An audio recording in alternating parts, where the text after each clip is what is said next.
Ayer me decía el corresponsal de La Voz de América en Quito que no se podría entender esta crisis de Ecuador, esta crisis de violencia, sin los cárteles del crimen organizado que operan allí, en Quito, vamos, en Ecuador, y se ha señalado básicamente a dos, al Jalisco Nueva Generación y al de Sinaloa. Vamos, igualito que en Chiapas, sí.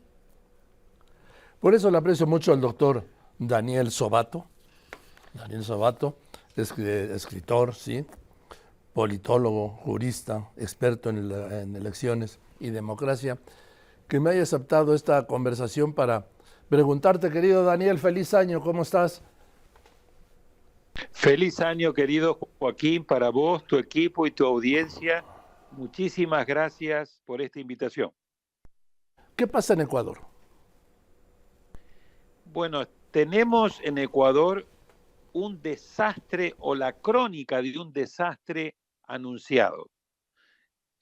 Lo que vimos a inicios de esta semana, tanto el lunes con la declaración de estado de excepción que puso en marcha el presidente Daniel Noboa, como ayer que se vio obligado a emitir un nuevo decreto declarando una situación de conflicto armado interno, que entre paréntesis quiere decir ni más ni menos que la guerra a más de 20 grupos del crimen organizado y narcotráfico que está realmente colocando al Ecuador al borde de una situación muy delicada en materia de seguridad, en materia de muertes, de homicidios.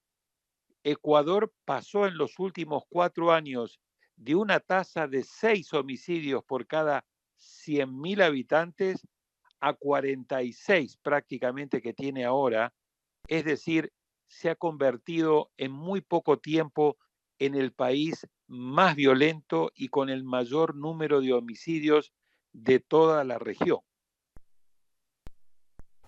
Ahora, eh, yo creo que el mayor número de homicidios está en México, ¿no, doctor?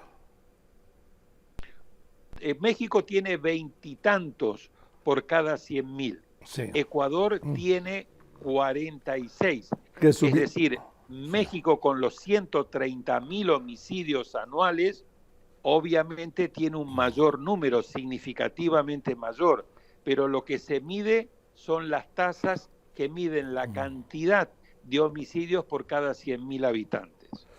Así es, desde Ecuador pasó de 5 homicidios por cada 100.000 Seis, a claro. 42, es la información que tengo.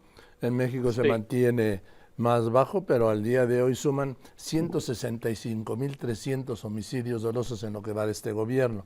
Ahora, hay un papel fundamental aquí de los cárteles del crimen mexicano en Ecuador. Correcto, los dos carteles que tú decías, Sinaloa y Jalisco Nueva Generación, son dos actores fundamentales en, en esta orgía de violencia y de homicidios que está padeciendo el Ecuador. También está la mafia albanesa.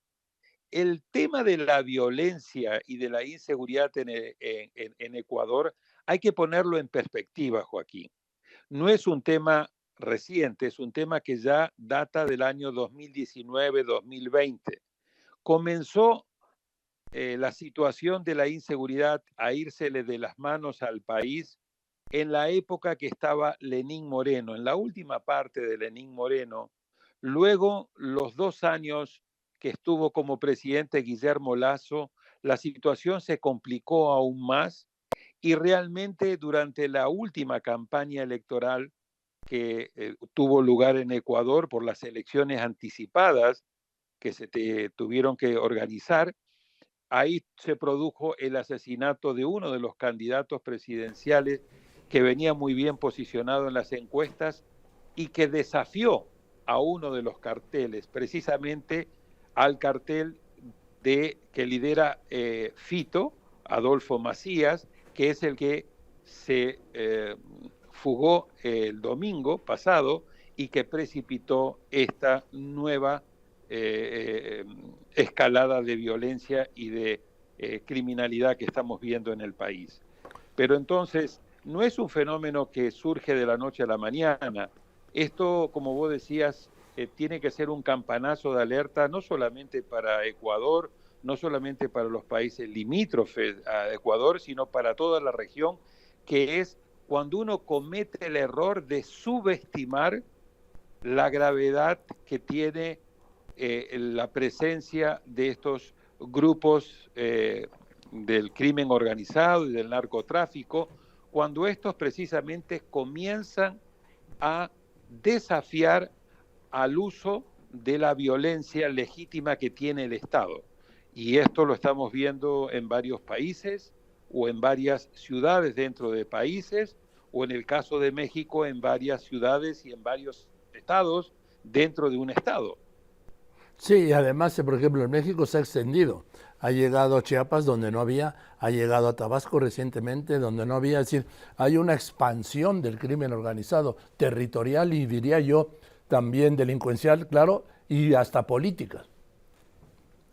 Absolutamente, porque es como en un cáncer una metástasis, Joaquín. Si no se lo controla adecuadamente, si el Estado no ejerce el ejercicio precisamente legítimo del monopolio de la fuerza, si no se toman otras medidas, además del uso legítimo de la fuerza, como es el fortalecimiento de la institucionalidad, particularmente todo lo que refiere al Poder Judicial para que no haya impunidad, todo lo que tiene que ver con el financiamiento de la política y la penetración del dinero del narco en la narcopolítica, ahora que vienen unas elecciones muy importantes en México, si no se toma en cuenta la presencia y el impacto que estos grupos tienen en ciertos territorios, matando o amenazando a ciertos candidatos o poniendo candidatos para que les sirvan para un objetivo central. Lo que ellos necesitan es tener